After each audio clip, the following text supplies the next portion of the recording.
Hi everybody, welcome back to this course on Internet Technologies. I'm Vardan and this is the beginning of a new module that's on Internet security.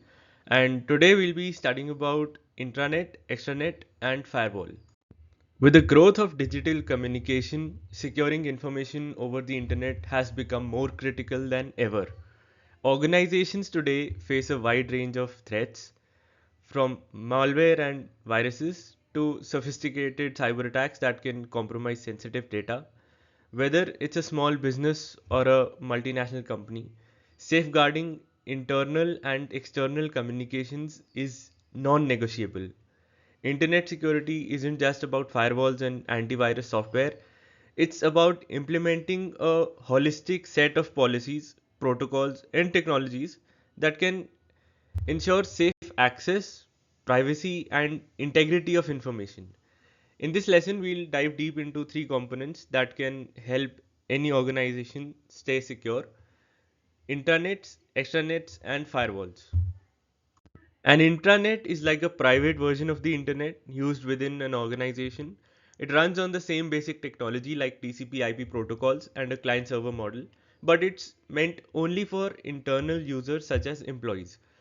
Through the intranet, organizations can share resources, documents, calendars, announcements, or even internal applications.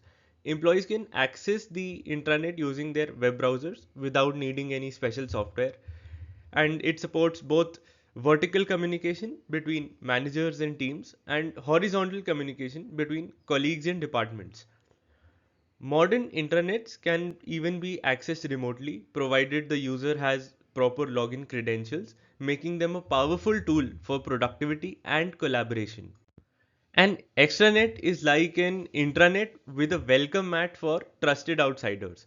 It provides access to a company's internal systems for external entities like customers, suppliers, or business partners on a need to know basis. Think of it as a secure tunnel into the company's systems. For example, a supplier could use an extranet to check inventory levels or submit invoices without gaining access to other confidential data.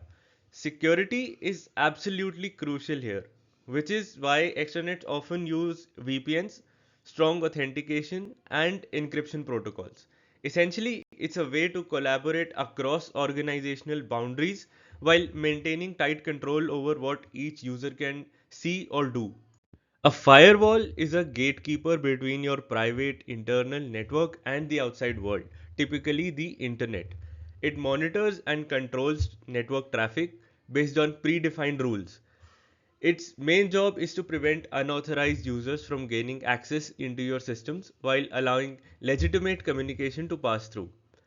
Firewalls can be hardware appliances or software applications and are often the first line of defense against cyber attacks. They enforce access control, they manage user permissions, and they can even block data from being sent out to suspicious destinations.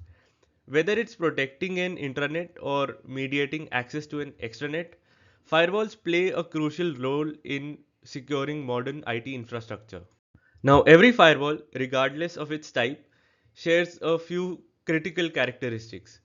First, it acts as the checkpoint through which all traffic must pass, and it only allows data that meets specific security rules or policies to go through, rejecting everything else. These rules are defined by the organization's security policies, and ideally, a firewall should be resistant to penetration. Though no system is truly invulnerable, now there are specific types of firewalls, each with different strengths. We'll explore these three major ones: packet filtering, which is the simplest and fastest; application level gateways, which offer fine grained control at the application layer; and circuit level gateways, which work at the session layer and often stealth by hiding internal systems. A packet filtering firewall is the most basic type of firewall and often the first one implemented in a network. It inspects each packet of data as it tries to enter or leave the network, checking information like the source IP address, destination IP address, port number, and protocol. If the packet matches a rule in the firewall's configuration, it's allowed through. Otherwise, it gets dropped. This firewall type operates at the network layer and it's generally fast and invisible to users. However, its simplicity comes at a cost. It doesn't understand the context of the traffic, like the actual content of a web request, making it less secure than other ones. Despite its speed and simplicity, packet filtering has serious limitations. First, it doesn't support user authentication, meaning it cannot verify who is sending the traffic, only where it's coming from. It's also stateless, meaning it treats each packet in isolation without any awareness of the session it's part of. This makes it vulnerable to various attacks using IP spoofing and denial of service. If your rules are too general, you might accidentally let harmful traffic in. And if they're too specific, you could block legitimate users. In short, while packet filtering is useful, it's best used for uh, one layer of a multi-tiered security strategy. Another type is an application level gateway or a proxy server. It sits between users and the internet, acting as an intermediary that handles requests on behalf of clients. It understands specific application protocols like HTTP for web browsing or FTP for file transfers, which allows it to inspect and filter data at very granular level. For example, it can block files of certain extensions, disallow specific keywords, or prevent access to harmful websites. Unlike packet filters, proxies are not transparent. The client must be configured to use them. While they offer higher level of control and security, they can introduce latency and require more computing power, making them slower than basic firewalls.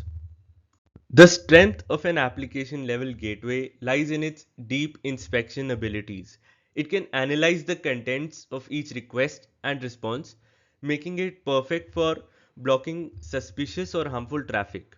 It also keeps logs, which helps organizations track where users are going, what are they doing. It's a huge benefit for security audits. However, this depth also comes at a price. These firewalls are slower because they need to analyze so much more information. They also require more system resources and need to be configured correctly for each application. In environments where performance matters more than fine grained control, this firewall might not be the best fit. The other type is a circuit level gateway, which operates at the session layer and doesn't inspect individual packets or their content. Instead, it verifies that a legitimate TCP or UDP session has been established between internal users and the external host.